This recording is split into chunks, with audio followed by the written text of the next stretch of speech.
Has this ever happened to you, where you say nothing and suddenly he hears everything? Not your words, but your silence. Not your anger, but your absence. Not your need, but your withdrawal. There is a silence some women hold, not out of weakness, but as a sacred act of power. A silence that doesn't beg, doesn't explain, doesn't collapse. It simply is, and it haunts him, echoes in his psyche like a mirror held too close. Because the feminine silence isn't emptiness, it is reflection, and reflection reveals truth. In the world of Carl Jung, the unconscious seeks balance through projection. A man does not fall for a woman merely for her beauty or her presence. He is pulled, often unknowingly, toward what she awakens within him. And when she goes silent, when she stops feeding the loop of emotional reaction, a chasm opens inside him, and there, his shadow waits. You see, most men have never confronted their inner void. They've filled it with noise, ego, control, conquest, validation, distraction. But when a woman who once gave freely suddenly steps back into her sovereignty, her stillness becomes a mirror to his chaos. Her detachment exposes his dependency. Her mystery calls forth his forgotten soul.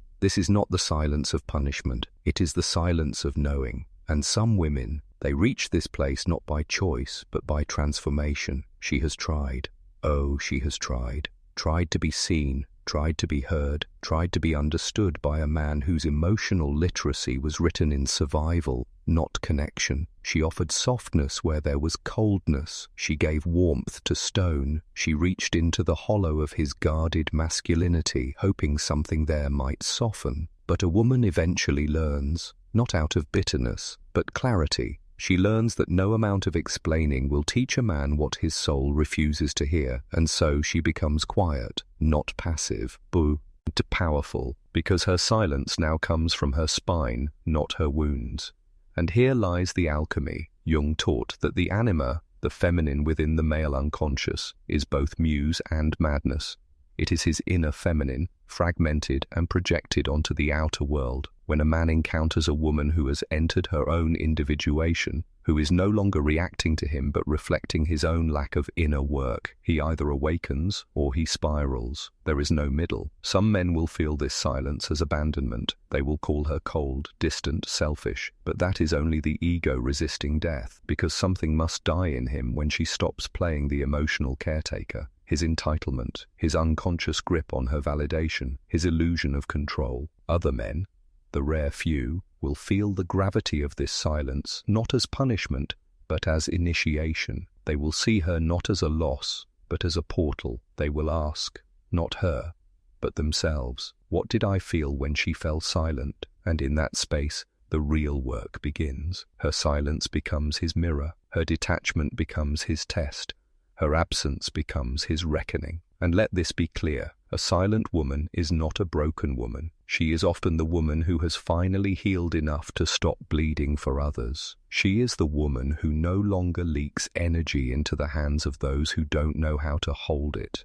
Her silence is not lack, it is sacred preservation. So if you're the woman who has gone silent, know this, he sees it. Not always consciously, but he feels it. It rattles his foundation because it demands something deeper than charm, status, or promises. It demands presence, integrity, depth, things he cannot fake. And if you are the man, feeling the ache of a woman's silence, ask yourself, what part of you was relying on her noise, her reassurance, her constant reaching, her emotional labor? What did her attention distract you from within yourself? The silent woman does not scream, she does not chase, she does not negotiate with emotional immaturity. She becomes the mountain, not the storm, and to the man unprepared for her silence, she becomes unforgettable, not because of what she said, but because of what she no longer needed to say.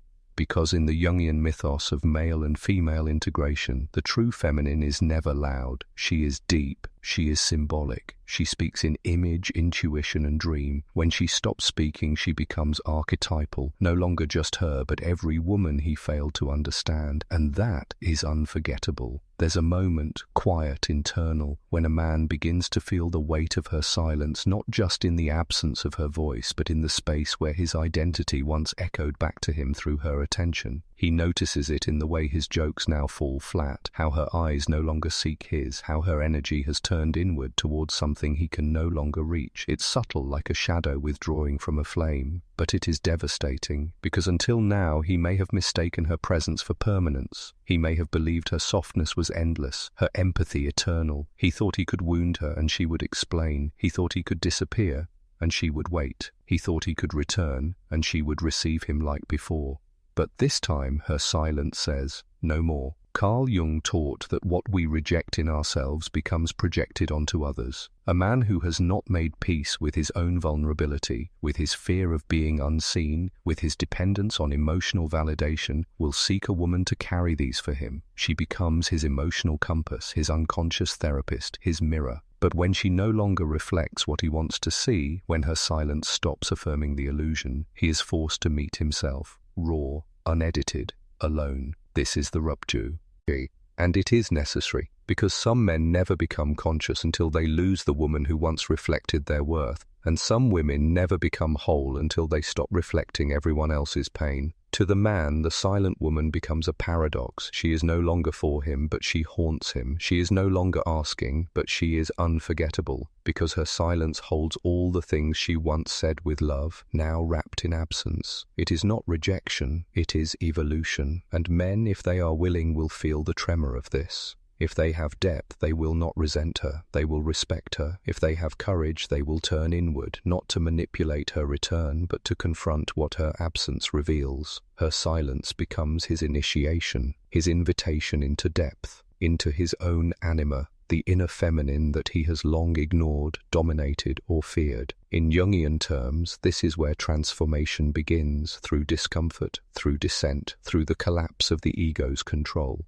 But understand this, not all men make the descent. Some retreat. They mock her silence to preserve their pride.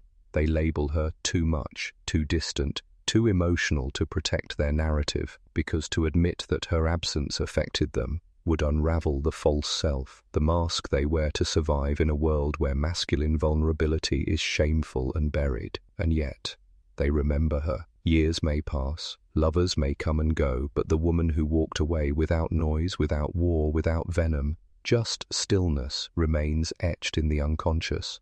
Not because she played a game, but because she broke the pattern. She stopped dancing in circles that went nowhere. She held the door open for him to meet himself, and then she closed it. In this, her silence becomes sacred. It is not passive, it is creative. Like the womb, like the moon, like night itself, it births something new, even in darkness. A woman who has chosen silence from a place of sovereignty is not disappearing. She is recalibrating. She is no longer outsourcing her sense of worth to a man's attention, nor her value to his recognition. And that is terrifying and intoxicating, because most men do not know what to do with a woman they cannot control through praise or punishment. A woman who no longer needs their validation to feel powerful. A woman who does not react but responds with presence, with space, with a silence so profound it becomes spiritual. This is the feminine in her highest form, the mystic, the priestess, the one who does not beg, nor bark, nor plead. She simply withdraws, not as a tactic, but as truth. And somewhere deep within, he feels it. He may not have words for it. He may not know why her absence clings to his thoughts like perfume in a room she left long ago, but he feels it. The echo of her energy, the sting of his own reflection, the silence that speaks louder than her love ever did, because now she has nothing left to prove.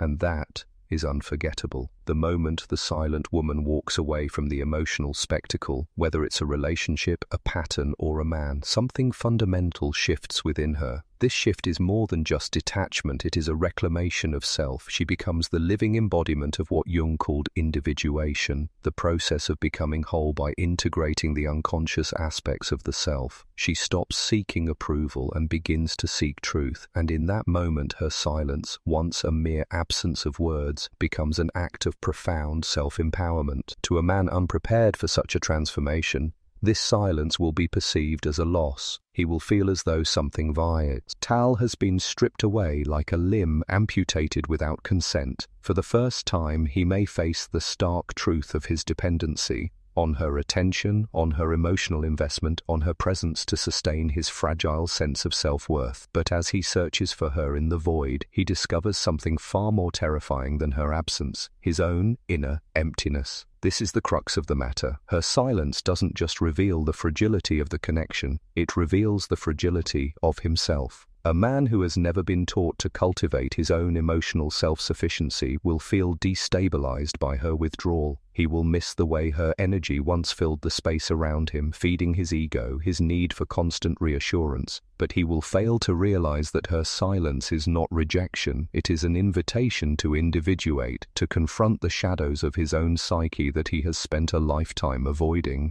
And that invitation, though subtle, is a call that he cannot ignore forever. When a woman steps into her power and begins to withdraw her energy, it is not to punish, it is to force a confrontation with the self. She may no longer need him as a source of validation. She has learned that her worth is not contingent on his recognition or approval, and this is perhaps the most painful realization for a man who has been unconsciously relying on her to validate his ego, his projection of his own unlived life onto her. The parts of himself that he has left buried, rejected, or denied becomes clear. He begins to wonder, was I just using her as a reflection of my unexamined self? Her silence becomes the shadow he has long avoided, the parts of him that are wild, untamed, and perhaps even ashamed. The feminine, in its purest, untainted form, is wild, untethered to social norms, unbound by ego's tight grip, and when she steps into this untamed realm, she casts a light on his own darkness, the parts of him he has long ignored, suppressed, or rejected. His anger, his fear, his vulnerability, his powerlessness, they all begin to rise to the surface. But what does he do with it? How does he confront the reflection of his own shadow that her silence has brought into the light? Jung believed that shadow work, the process of confronting the repressed and unconscious aspects of the self, is essential for growth. For a man, this means acknowledging the hidden parts of himself that he has projected onto the women he has loved or even feared.